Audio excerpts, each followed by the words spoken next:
Carlton's winning run has ended at the hands of Collingwood. The Blues now in danger of missing the finals altogether. By contrast, the Magpies confirmed they'd be part of the September action with a grinding 16-point win before 77,000 fans at Waverley Park. The Pies came from 7 points down at three-quarter time, but again were superb in a close finish. Harvey Silver with the highlights. Carlton-Collingwood clashes are always something special, but this one promised extra spice with so much on the line. The crowds flooded in from early morning, and by match time Waverley Park was filled to overflowing and the gates were closed. Support favoured the injury-ravaged Pies, but the odds were in favour of the informed Blues. Ron DeLulio gave them a great start with the opening 2 goals, and O'Sullivan, under an injury cloud before the game, made it 3. Collingwood was struggling to keep up with the fleet-footed Carlton brigade, but finally Fraser found some room to post his team's first goal.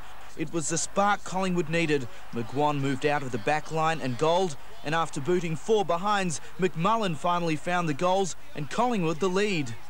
Some typical Dacos brilliance opened term 2. Off the ground. The Magpies looked as good as they have for weeks. Pacey Francis creating problems for the Blues and setting up Starcevic. Rhys Jones came off the bench and goaled with his first kick. But Ron McEwen did the same for the Pies after a fortunate bounce. Osaunee kept Williams on the bench in the second half, and Collingwood's lead was briefly extended to 15 points when McGuan received from Dacos. But mainly through their superiority in the air, Carlton reeled in the Pies, and when Dorotic goaled right on the siren, they had the lead. McGuan's courage was inspirational in a cracking last term, Gleeson answering a goal from McEwen to put Carlton 7 up. Collingwood had to take risks, and one paid off when Rowe used the outside of his boot from the pocket.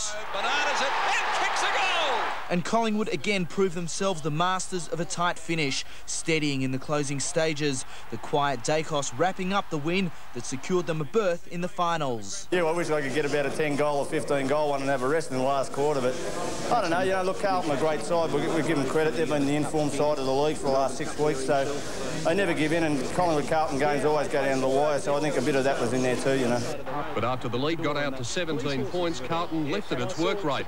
Rhys Jones came off the bench for a goal and also managed to ruffle a few Magpie feathers at the same time. A great captain's goal by Kernahan saw the margin cut to only 4 points. Well done. Yes, bent it back for a goal. But when Starcevic, Rowe and Russell combined, the Magpies had their 8 and a 10-point buffer at the main break. Second kick this quarter, inside 50, goes and goal and gets it. Things were nip and tuck in the third term. The move of Dorotic into attack giving Carlton a great spur after losing Greg Williams at half-time. And when Dorotic goaled from a 3 after the siren, the Blues had a handy 7-point lead at the last change. The Magpies reduced that to a point when Fraser cleverly found McEwen, but then Dorotic and Gleeson combined to restore Carlton's lead. Gleeson should goal from there, 25 metres out directly in front, and has put it through for 4 points. However, in the dying stages, it was all Collingwood. Monkhorst put the Pies in front at the 18-minute mark, and this goal by Dacos proved the sealer. The Magpies home by 16 points to sew up a finals berth, while for the Blues it all comes down to next week against the Eagles. Peter Donegan, 10.